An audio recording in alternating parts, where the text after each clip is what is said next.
Hi everyone. So I'm posting the quarterly goals a little early because I'm going to be moving within about 2 weeks. So next week and the week after are going to be swamped for me because I'll be packing and then moving and all that good stuff. So I wasn't really sure if I would have time to make a video, and I probably won't have time to make any other videos during those 2 weeks, and this was one that was the most important to me. So for those that aren't familiar with this, I do I set a list of quarterly goals for a 3 month period. And this isn't, I can't take 100% credit for this idea. I got this idea from an author. Her name is Jenna Moresi. Make sure you check out her channel. She's terrific. So basically what I do is I set a number of goals, typically 10 to 14 goals, and the idea is to get at least half of them done. I always set more than I can handle. That way I have a good variety of stuff to do. And I generally try to, like I said, I generally try to finish at least half of these goals, and if I do that, that's a win. So, and the idea is that I get to humiliate myself on the internet if I fail. You don't have to be a writer to do this. You can do this for either working out, if you're a part of a completely different career field, you can change this however you'd like. Alright, so I set 13 goals this time around. Number 1, no fast food during April. Next, number 2, sell the Xbox One. So, as I get busier as an author, I have less and less time for video games, and video games are really expensive, and I decided to sell my Xbox One, and I sold it to my brother, so that way I know get some good use, and I knew if I took it to some sort of game store I'd probably get like $5 for it, so I got a decent deal for it. Number 3, finish the rough draft of Phantom Block 2. I beat the pants off of this one.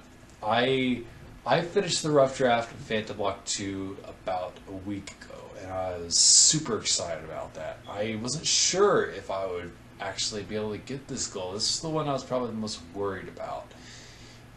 But the rough draft is finished, so there's about a bazillion edits I'm going to be going through. There's all sorts of cuts I need to make, all sorts of reworking, but it's a big step to the final product. I don't have a release date I'm married to yet. I'm thinking sometime in October, but we'll see. I don't want to rush this one because it's I can't really say anything about giving anything away, but it's probably the best I've done yet. Number 4, set up book signings. So I have set up a couple of book signings. I set up one for August, and then there's another one in September. I'm hoping to set up more once I get moved and settled. That way I can make a little bit more income off my books. Number 5, read 150 pages a week. The thing with being a busy author is, and it's almost ironic that I don't have time to read. And I'm hoping now that I've gotten rid of my video game system that I'll have more downtime to read and I'll have less distractions, because I do love reading. Obviously, you have to love to read in order to do stuff like this. Number 7, make bookmarks. I did this. I've got some really terrific bookmarks. I'm really excited to get those out during book signings, and there will be some more online stuff where if you participate in certain things you'll get bookmarks. I can't really go into detail as to what those are yet, but I did get to make bookmarks, and they are really terrific. Number 8, do a giveaway. I've been wanting to do an online giveaway for a long time, and I think I'm going to finally do one once I launch my Patreon page, and I've been working diligently on that, but it hasn't come to fruition yet. Number 9, rent a cabin for a writing weekend. Money's been tight because of moving, and the normal sacrifice you have to make to be a writer. a lot of times when following your dreams, you can't always go out and do a whole lot of fun stuff that you would normally like to do. So I didn't get to go do this. I'm hoping to do this maybe next time. 10. Do yoga and flexibility training every Monday, Wednesday, and Friday. I've done pretty well at this. I actually have been doing it 5 times a week as opposed to just 3. And it's helped with my energy, it's helped with my flexibility, and making sure that I stay healthy and limber. Number 11, write 2 brand new short stories. I've gotten started on a couple of different short stories because I've been kind of thinking about writing a sequel to Revolving Doors and doing another collection of short stories. So that's been a pretty important thing to me, but I haven't actually finished anything yet, but I've got a bunch of them started. Number 12, visit the Book Loft in Columbus. There's this really big bookstore in my area it's notorious for being huge. It's got like 30 some rooms or something crazy like that. And I've been wanting to go visit this. I'm hoping to go with my girlfriend, but I haven't gotten to yet. It's another one of those things where you get busy and you don't have the funds to go do this sort of thing. Last but not least, find a place to live. This is another one that I've been sweating because obviously I need a place to bunk at, and I actually just found the place I've been looking for today, and I've gotten a good deal on it, and I'm moving in a couple of weeks.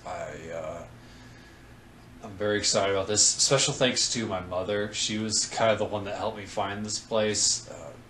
I'm 25 and I'm not afraid to admit, my parents help me out a lot of times when I'm in a tough bind. They're good moral support. There's nothing wrong with having your parents by your side, no matter how old you are. So yeah, let's do kind of a recap. Let's see, I did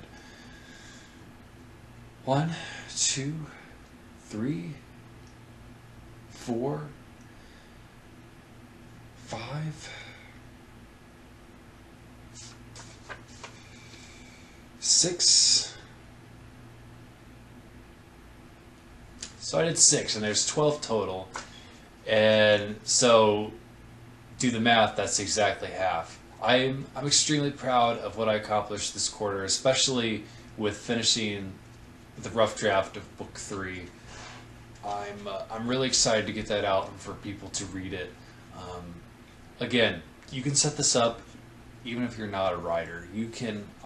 I do it on little note cards. Some people like to do this sort of stuff on their phone. I think it's more efficient than doing a yearly goal or even a weekly goal. I think weekly goals are kind of too unrealistic. I think it's good to go over a big spectrum, but whatever works for you.